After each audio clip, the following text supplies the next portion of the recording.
Well, then let's start. Rutger Bregman, the next World Economic Forum in Davos is in January 2020. Do you think you'll be invited? Well, that's a great question. I haven't heard anything from them yet. It's a dilemma for them, right? If they invite me, then I'll just give the same speech all over again. But if they don't invite me, then they'll just prove my point. So let's see what happens. The speech that you gave this year really put you on the map for a lot of people. Mm-hmm. Why do you think that that speech about raising the taxes on the wealthy resonated with so many people? Well, I just said something that millions of people around the globe think. But all those people are not allowed to go to Davos, right? So Davos is a very weird place. It's a place where people talk about all sorts of wonderful things, right? About philanthropy, about global health, about feminism. But they don't talk about their own obligation to pay their taxes and this massive tax avoidance and tax evasion that is going on. So I guess I just was one of those people who somehow slipped through and decided to give a short speech about that. Mm-hmm.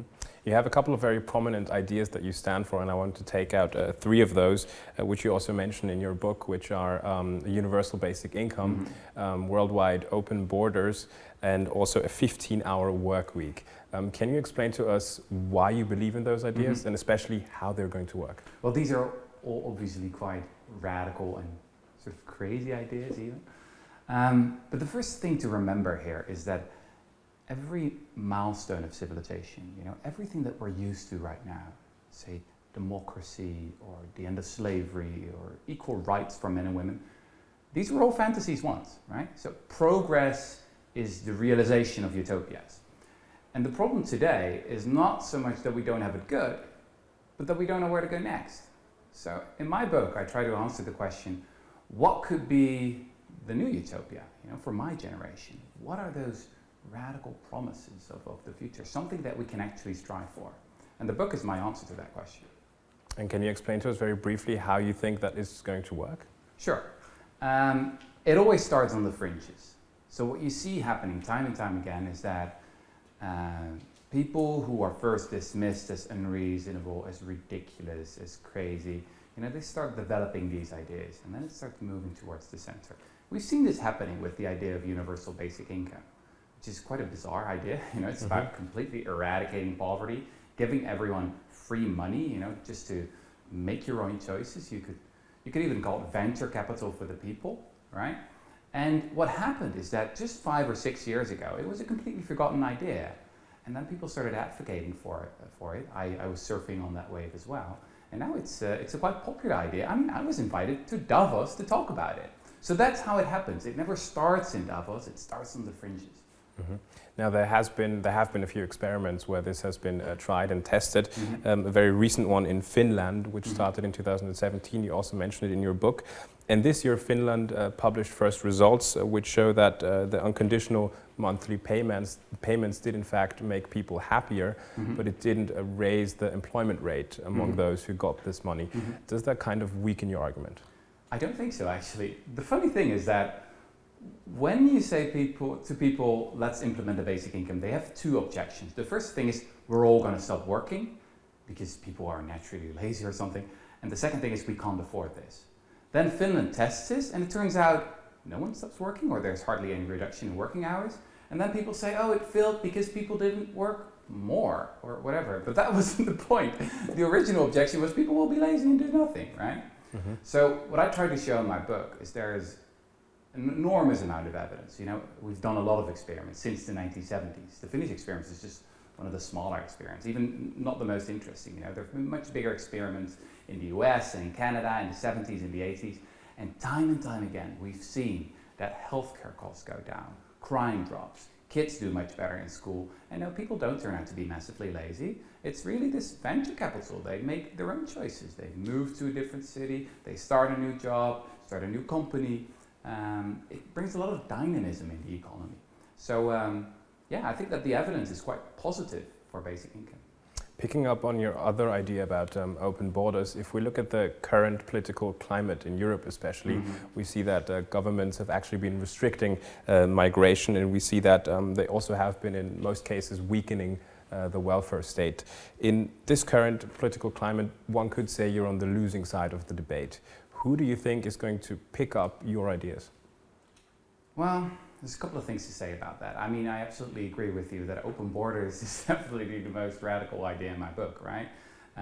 We talk about this phenomenon of mass immigration, but if you actually look at the numbers, then only 2% of the world population lives in a country that is different from the country in which they were born.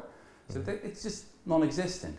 3/4 of all walls that have been built in the world have been erected since the year 2000. So we're living in a world of closing borders, right? Of building walls these days. What I try to show in my book is that most of the objections we have against immigration, like, oh, these immigrants are all lazy, or they don't contribute, or they're all criminals or terrorists or whatever, if you look at the evidence, it's just not true.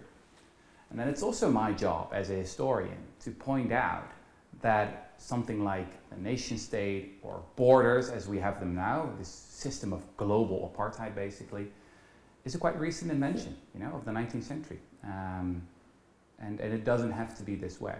Mm-hmm.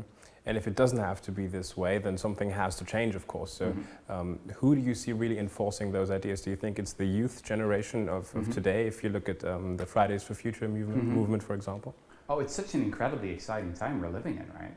I mean, just if you see what's happening since 2014, when I published this book in Dutch, everything has changed since then. You've got people like Greta Thunberg, the Swedish girl, going on climate strike, and millions of kids joining her around the globe. Then you've got people like Alexandria Ocasio-Cortez, the American congresswoman, very exciting person as well. If you look at the whole political race in the US right now, the Democrats these days are the one that's even more radical than the other, right? It's like wealth tax, no inheritance tax, no Green New Deal. And I think it just speaks to our times. It's just a sign that nowadays, radicalism is the new realism. If you think about something like climate change, and if you think about something like the goal of halving emissions in 2030 and moving to zero carbon emissions in 2050, that is incredibly radical. People don't realize that yet. It's about a massive transformation of the whole economy. It's about sort of a World War II style mobilization. And yeah, more and more people are realizing that, especially young people, and I'm just part of that wave. Does it make you feel strange, or how is it for you? Because you were not that known a couple of years ago, and since that Davos speech and also the appearance that you had on Fox News with Tucker Carlson, you've really become sort of an icon also for a lot of people. How do you deal with that? Well, it is a bit strange, yeah. It is a bit strange that you give one short speech and that makes a bigger difference than all the books you've written together combined. But it's also an opportunity, right? It was really an honor, to be able to go to, say, for the US and the UK, and to go to big talk shows like I was at Trevor Noah in the US. And then you really get this opportunity to talk about ideas that are almost never in the news, that are almost never reported, but that are so incredibly important for our future. So that's exciting. But I should also say, if I wouldn't have written this book, someone else would have. These ideas are just in the air right now. So individuals are relatively unimportant, I'd say. Rutger Bregman, thank you for talking to us. Thank you. Thanks.